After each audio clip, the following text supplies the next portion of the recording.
You know what, Michael? Probably similar to yourself. You go through life and you have your your way of dealing with things, because that's Yes. kind of who we are. We all start with our own brain, and then from there we're, you know, you just, is there a right way? Is there a wrong way? Well, there's ways that we can accelerate it, that's for sure.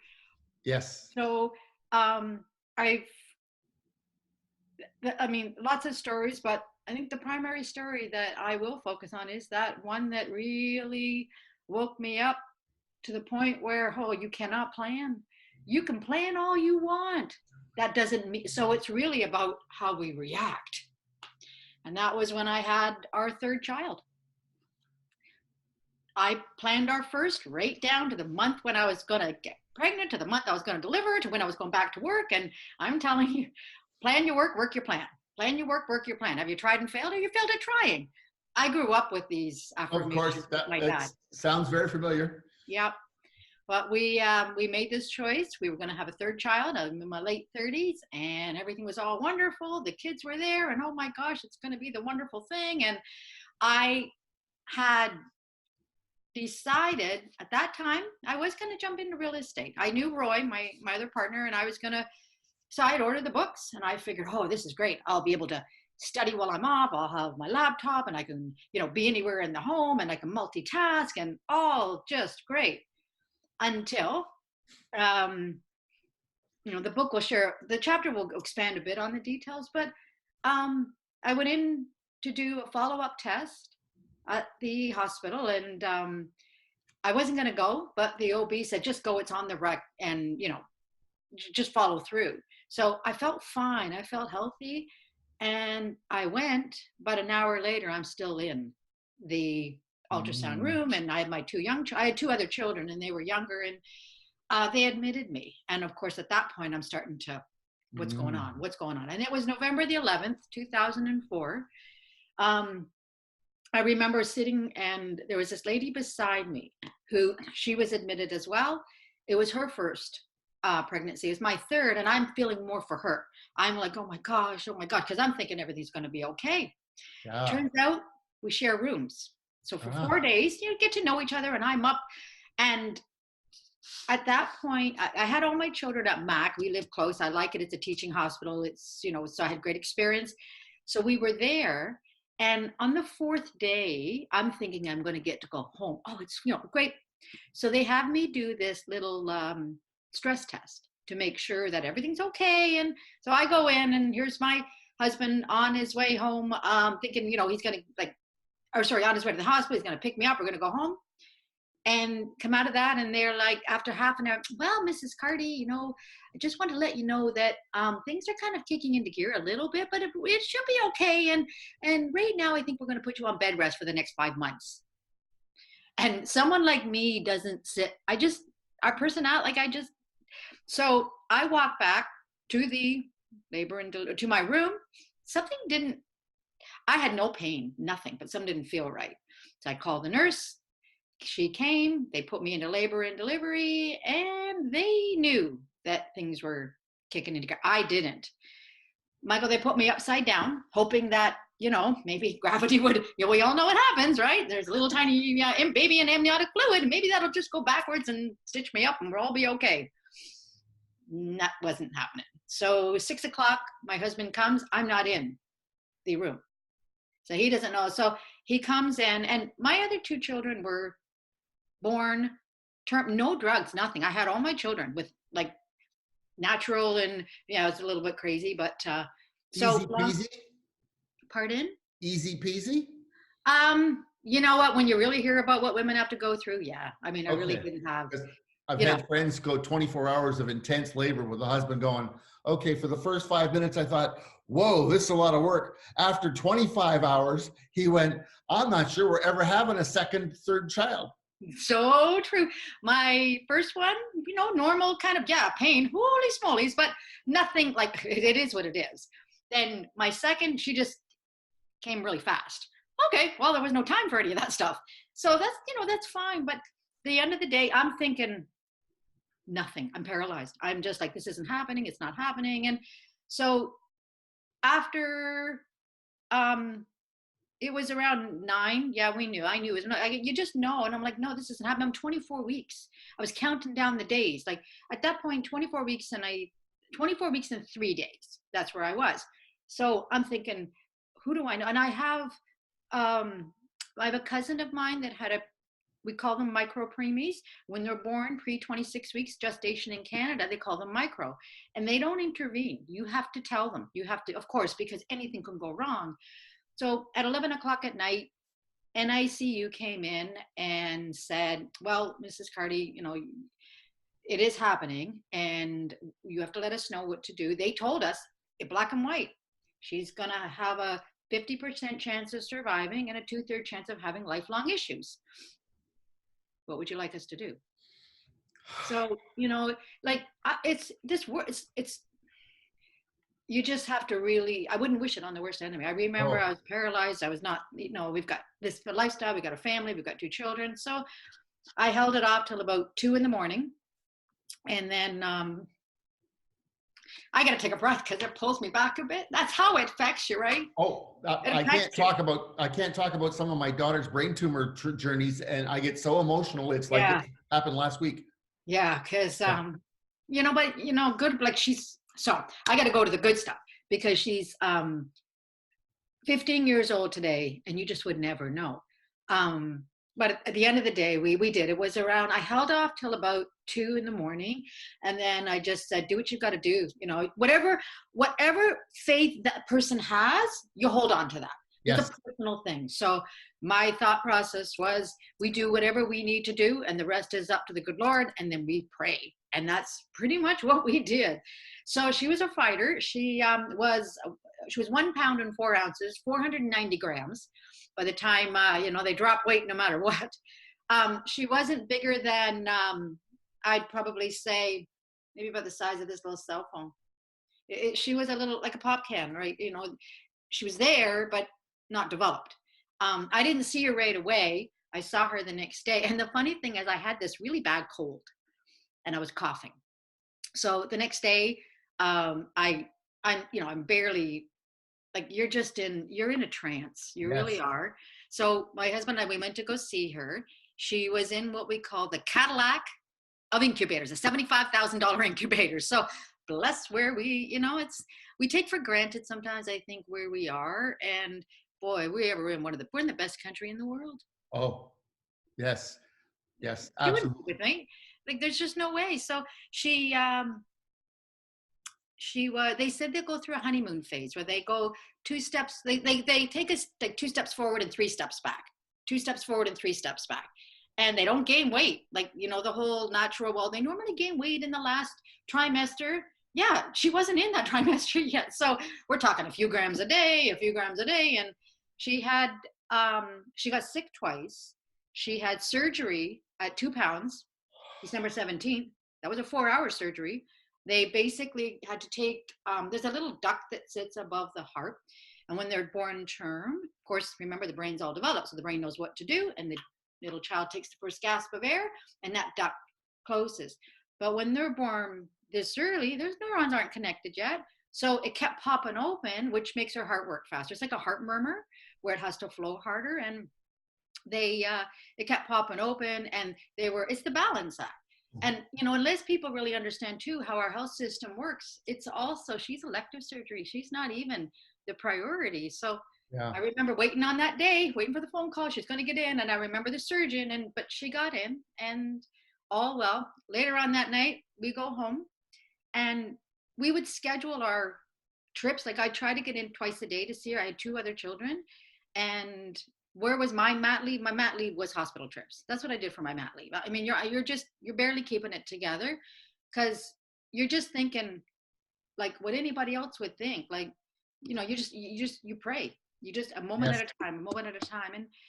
But after January, she started to put the weight on, and we got ready. When it was time to bring her home, she had to do what they call the car seat test because she was only 4 pounds. And so I'm like, where's this car seat? So anyway, she sits in the car seat, and they hook her all up, and sure enough, she fails the car seat test. So she's in the hospital another week. And I'm like, Okay, they say that she can come home in a car bed. Didn't matter. I don't care if this car bed cost me $1 million. I'd have found it, earned it. We would have brought her home. So we found the car bed and bringing her home. There was no other feeling that touched me, with the exception of having my other 2 children when I brought her home. Yep. I would not believe, Think and Grow Rich. There was no way in my mind I was going to allow a thought to come in to say she wasn't coming home. She was coming home. So that's. Yeah, but that's persistence, that's faith, but that's praying, which is focus, which is connecting to the universe, because they've proven now that people have energy. So call it spirit, call it what you will. Yeah. I'm not here to judge it. It just is, because I did it myself. So when you talk about it, it brings back powerful memories of my daughter's brain tumor journey. And yeah, and she is going to do this, and she's going to have a world-class treatment, and she's going to have a world-class experience, and she's going to be, and yours is 15 and mine's 35, going to be 36 this year. Oh. Whoa. But so, yeah, so resilience, it's about, you're stuck. Something big has hit us in the face, psychologically, physically, emotionally, or all the combination. And what direction do we want to go in? What outcome do we want to have? Who's going to help us? How, what resources are we going to use? And of course, prayer is a big one. Power of prayer. The cardiologist. Collection of energies together, and you're all asking for that same prayer. I think it's just an amazing conversation. I mean, the two things we don't, faith is a personal thing. It's a personal thing. But you are correct. Like, humans are energy. We yes. know that we're energy. I've had things happen that I cannot explain. I can't. Yes, I totally hear you. So what got my attention when I started reading after all my surgeries in my 7-year journey with my own health was the cardiologist in California. I don't believe in this prayer thing. You should see what I have to deal with in the heart surgeries all the time. There's no such thing. Blah. And so somebody said, well, if you really believe that and you're a scientist, let's put it to a double-blind test. So they had, I don't know if you've heard this, they had 3 groups. Those that got prayed for that he knew about, those that got prayed for he didn't know about, and those who weren't prayed for that they knew about and he didn't know about the other 2 groups. And so those that were prayed for that he knew about, they did really good. But those that got prayed for he didn't know about, the first group was just family and friends. We're praying, we're not praying. The second group was deliberately, scientists went out and tried to get dozens or hundreds of people to pray for somebody specifically. John Doe, this surgery, this long, this day. And the third group, nobody prayed for. Well, within months, it became obvious those that were prayed for in the second group, less pain, recuperated significantly faster, higher quality of experience, higher quality of life after they left. So the long and the short of it was he explored his family's faith, and now they pray before every surgery because, oh, this isn't just faith mumbo jumbo from 2,000 years ago. This is science and faith. I got to do this for best outcomes. Yeah. Yeah. We have stories, holy smokes, but that's what gives us hope. Oh. And I remember, why did I do this? Through the years, I'm sitting here as the consumer, the recipient on the other end. And I remember there's going through that, you do feel alone. And yes. You're researching and you're looking and you're like, there's not a whole lot on preemies. We all think we're born on time and we're not. Wait a second, and 2004 versus where we are now, I mean, the internet's there, but not to the degree of where we yes. are now. So I remember it was a couple years after, maybe we were in between houses, which meant we had a house to sell because the whole plan. So what did I do before I got pregnant? We had made a decision that we were going to move. We were going to do that final third move.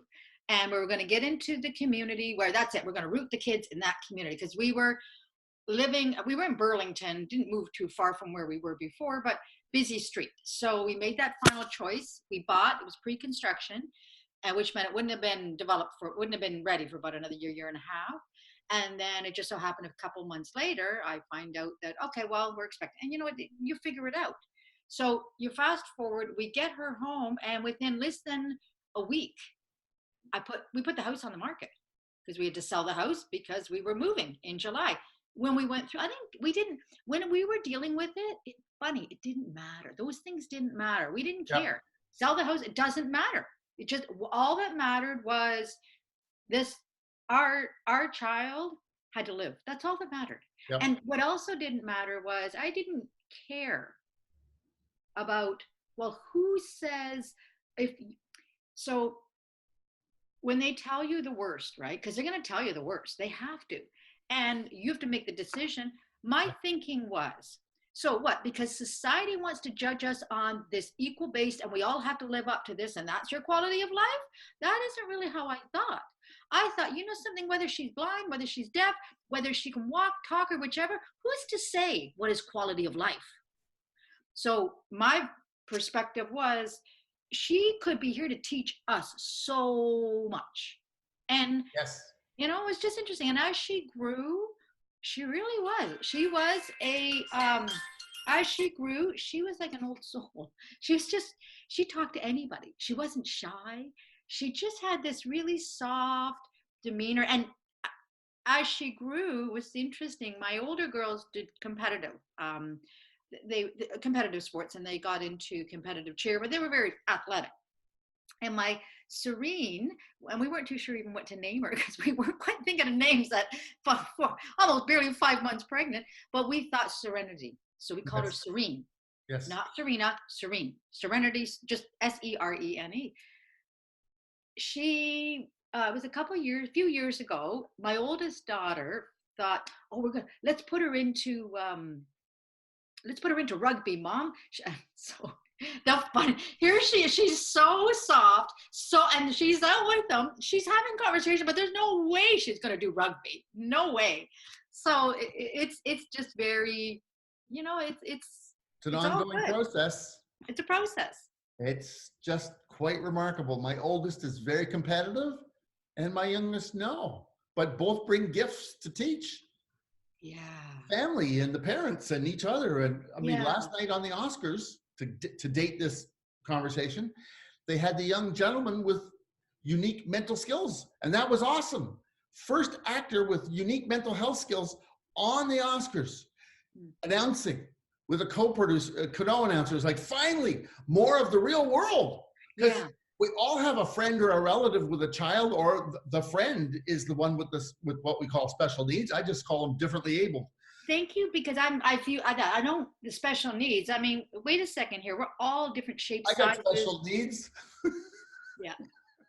Yeah. So that's quite an adventure you went on, quite a journey with her. And you showed a picture of her a while ago, and it's like, oh, what a cutie. Oh. She's definitely got work to her. And you know, there's little things that you remember during, and I'm sure the same yourself, Michael. You know, there's more to this. There's more. There was one time where my husband and I went in to go visit her, and we weren't there for more than about less than 10 minutes. And all of a sudden, there was this. Well, actually, there are a couple of stories. So the one, we went to go visit her, and it was when they don't like them to be on the trach for very long. And what happens is if they're on that trach, like she was on the trach for 5 weeks, CPAP, which is, it just inflates the lungs so they don't work as hard to breathe. And then low flow for 2 days, and then she was breathing on her own. But the trach, they tried to take her off after 4 weeks. So we were there, and she was failing. Like, she was lucky if she lasted 8 hours. But when we went there, that's when it was like failing, like she was dying. And I can remember the nurse screaming, saying, "Get me a doctor now," and literally asked my husband we just had to keep her stimulated to keep breathing before they came in, and they did the switch and got her back on to the trach. So she was on the trach for another 5-7 days, and then they tried it again, and it was a better process.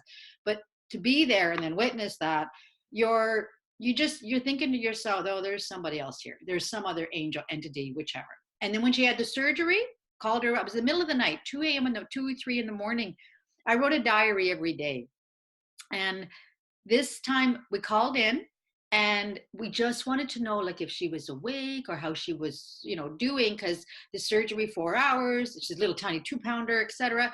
They get her back, and they were concerned because she had not she hadn't peed yet, and they wanted to just make sure things were working.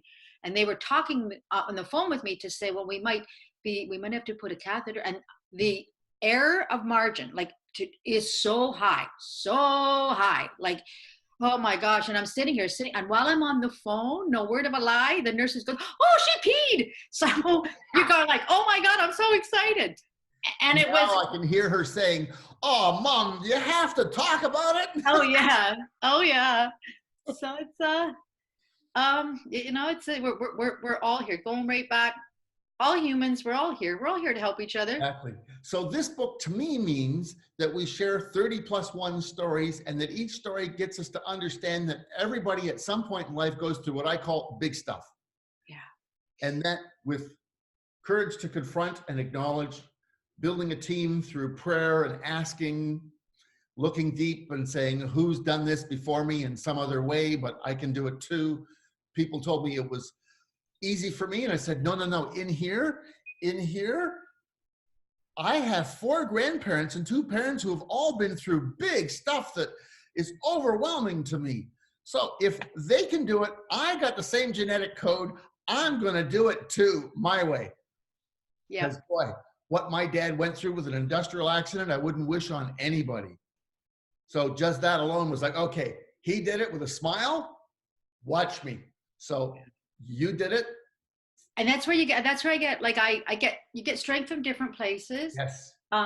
You know, each one of your, if you have children, whether you have children, it doesn't matter if you physically have them, if you're adopting them, they're your child, period. That's your child.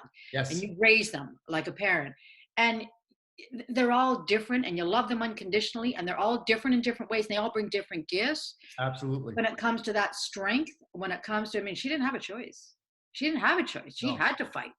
Well, and that spirit she was born with had connected with you and her and Dad, and I swear that helps pull them along.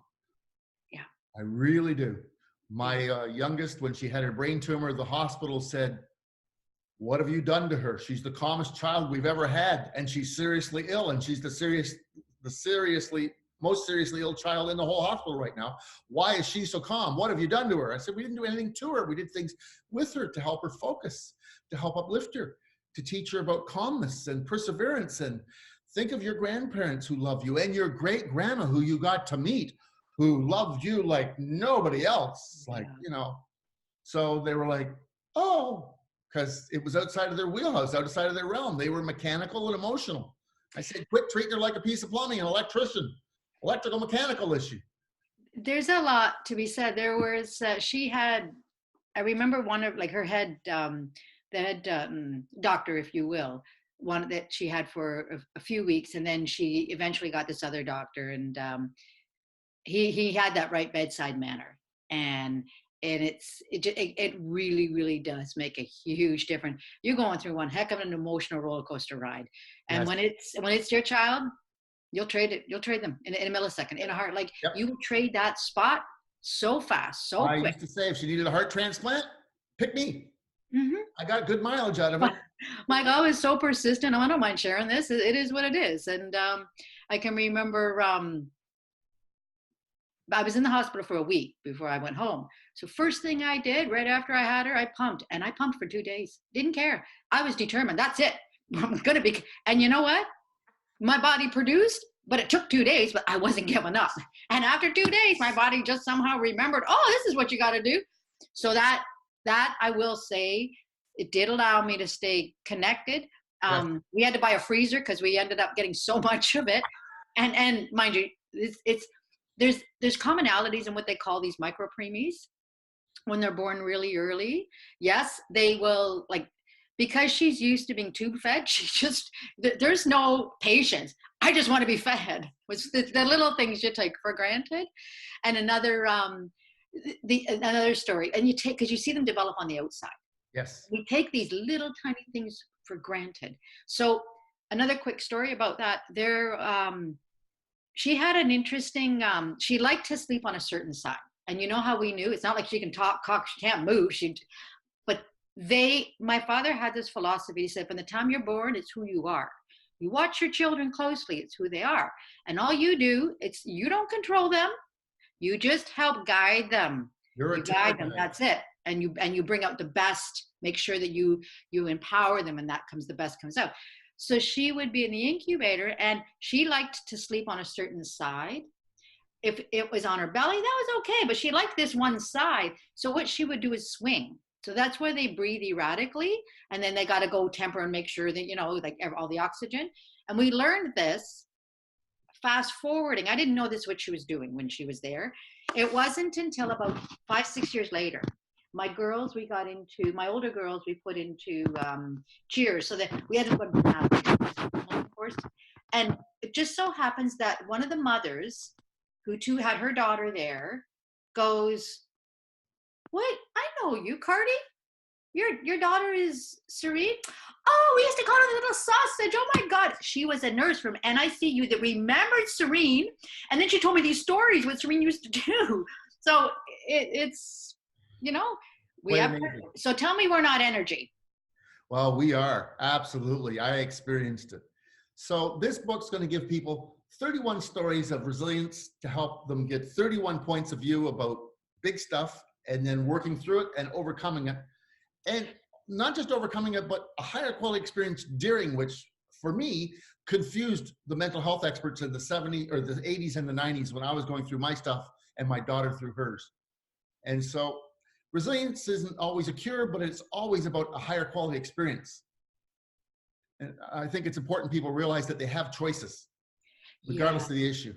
The longer people stay in that vibration of scarcity, fear, and it really is their choice to stay there. As difficult as that might sound, and people might say, well, I want to, or it doesn't matter, or you can't help me. The interesting is, no, we can't. We can pray, but you yourself have that ability to tell the voice in your little head, there is hope. You have an option. It doesn't just happen. It takes a bit of time. So you got to keep, you got to keep praying. Is it a roller coaster ride? Oh yeah.